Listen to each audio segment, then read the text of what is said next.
So the San Francisco 49ers blew the Super Bowl in epic fashion, and it's all because of the quarterback. It is their QB's fault. That's right. Even though Jimmy Garoppolo played defense, well, no. But also, you cannot come back. You cannot maintain the lead. You cannot run out the clock because your quarterback is severely limited. And the Niners, I will die on this hill. I'm putting my on the table. The Niners win the Super Bowl if they had Kirk Cousins instead of Jimmy Garoppolo. I will perish on this knoll. That's right. Because Jimmy Garoppolo is simply too much of a hindrance. He really is. And he's perfectly fine. Hey, when Nick Bosa is out there doing damage and then Raheem Mostert is running for 4,000 yards in a game, everything is great.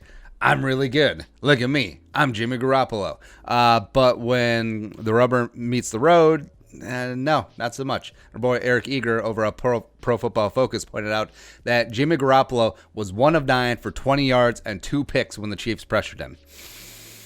It's not great. It's no bueno. And there was zero chance that he was bringing them back when the Chiefs retook the lead late. Like zero, none, finito. Game was over. It really was. Now, is Kirk a world beater? No. Is he that alpha dog, that straight up meat eating top of the food chain alpha dog? No, he ain't that either. But he would have done a hell of a lot better to secure a win for the Niners. And he probably hits Emmanuel Sanders on that post, by the way. He probably does. That's right. Also, here are the facts. Kyle Shanahan never wanted Jimmy Garoppolo. He was never in on it. Like, he had to be sold on the fact that the Patriots were essentially giving him away. And then dopey John Lynch just walks down to the office like, hey, we can get Jimmy Garoppolo for a 2. Like, no, you don't want to do that. He always wanted to pursue Kirk in free agency in 2018. Like, that was the plan. It's like, or get the Niners through this time, and then Kirk Cousins signed with the Niners, and here we go. Because Kyle Shanahan loved Kirk Cousins in Washington, Kirkland, Washington. Nailed it. There we go.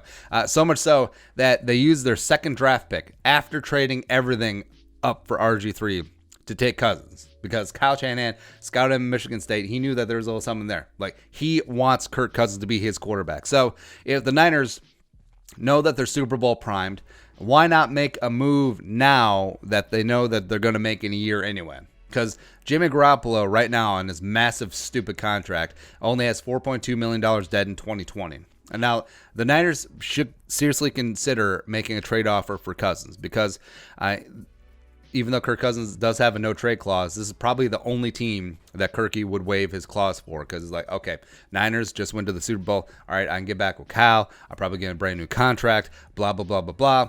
There we go.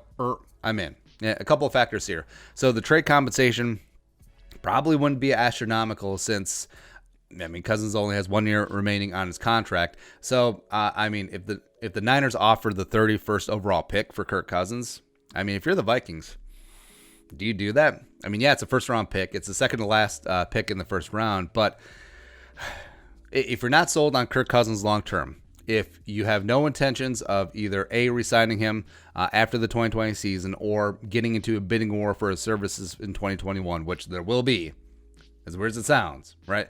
Would you be willing to give up Kirk Cousins right now for that year, eat some of his dead contract this year on the cap for the number 31 overall pick?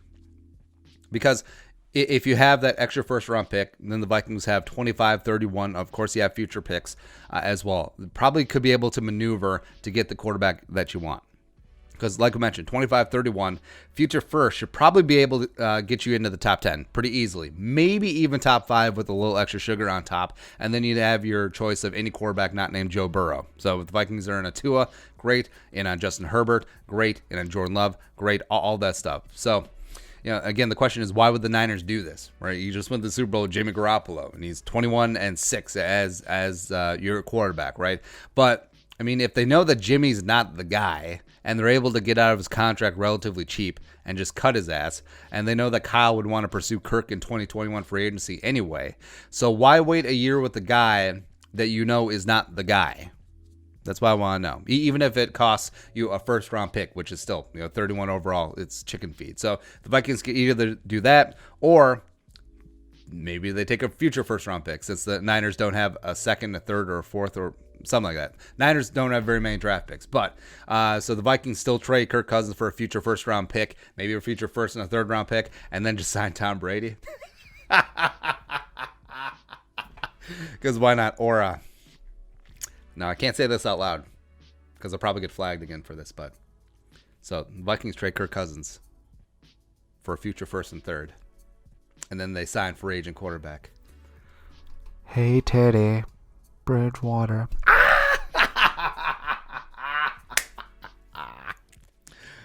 Anyways, your thoughts. Trading Kirk Cousins to the Niners. One time? Let us know in the comment section below. Also, subscribe for daily Vikings takes. You want to support the work, pull us up on the Venmo. Please give us a follow on social media as well. But until next time, Skol, production value.